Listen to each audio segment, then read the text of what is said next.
इस प्लेटफॉर्म से जो लोग जुड़े हैं, जो संस्थाएं जुड़ी हैं, मैं उनको संबंध करते हुए अपनी बात रखता हूँ। आज का जो विषय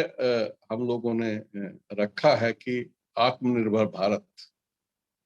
ये पहले कोविड से पहले मुझे लगता था कि शायद हम कहते थे आत्मनिर्भरता की बात, आत्मनिर्भर भारत होना चाहिए, आत्मनिर्भर समाज होना चाहिए। लेकिन इसकी वास्तविक महत्ता का जो पता लगा है, वो लगा है कोविड के बाद। पूरी दुनिया में लगभग हम पिछले 250 साल से जिस तरह के विकास के मॉडल को अपना रहे थे और जिस तरह के विकास के रास्ते पे जा रहे थे,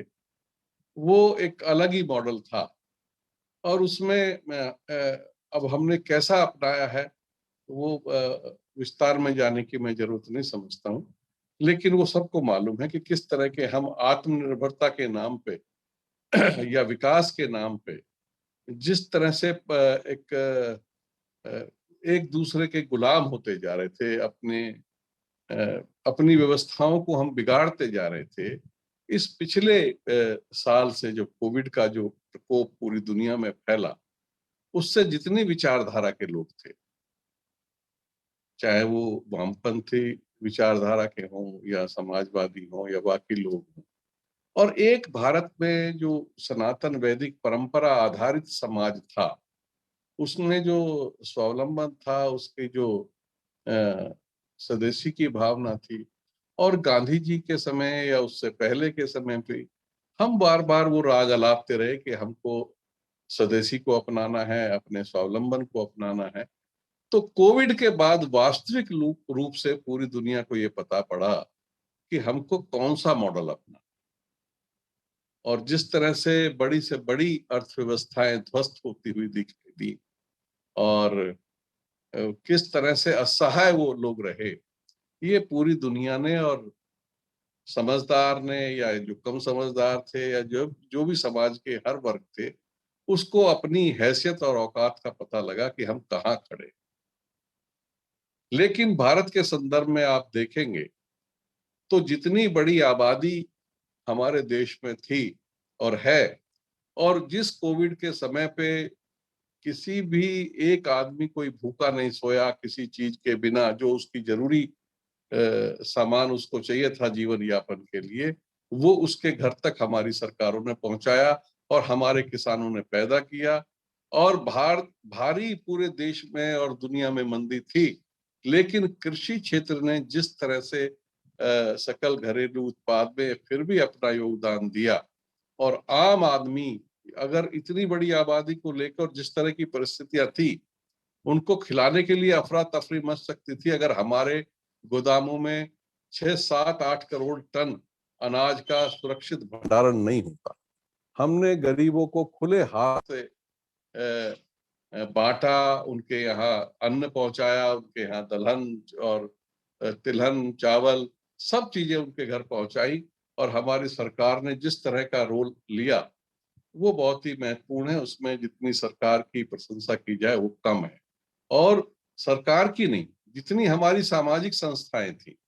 उनका भी रोल बहुत महत्वपूर्ण रहा। संघ समेत जितनी भी देश की सामाजिक संस्थाएं थी,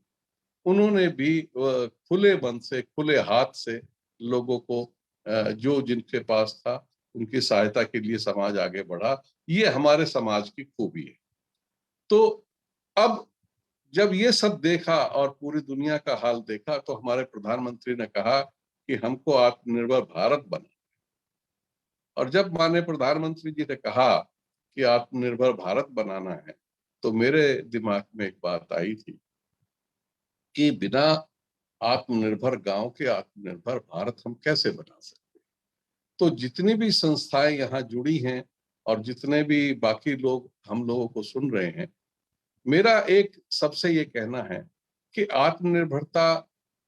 माने क्या है, आत्मनिर्भरता हम कैसे इसको कर सकते हैं, या जिस मॉडल को आजादी के बाद हमने अपनाया, क्या वो मॉडल हमारे लिए सही है। अब आगे अगर जिस तरह से कोविड की परिस्थिति हुई है, भगवान ना करे दोबारा कभी इस तरह की पूरे संसार में परिस्थितियां हों, तो ऐसे में समाज के संचालन की जो जिम्मेवारी है, समाज के जो भरण पोषण की जिम्मेवारी है,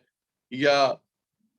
जिससे इंसान जिंदा रह सकता है, ऐसी कौन सी व्यवस्था हमें अपनानी चाहिए,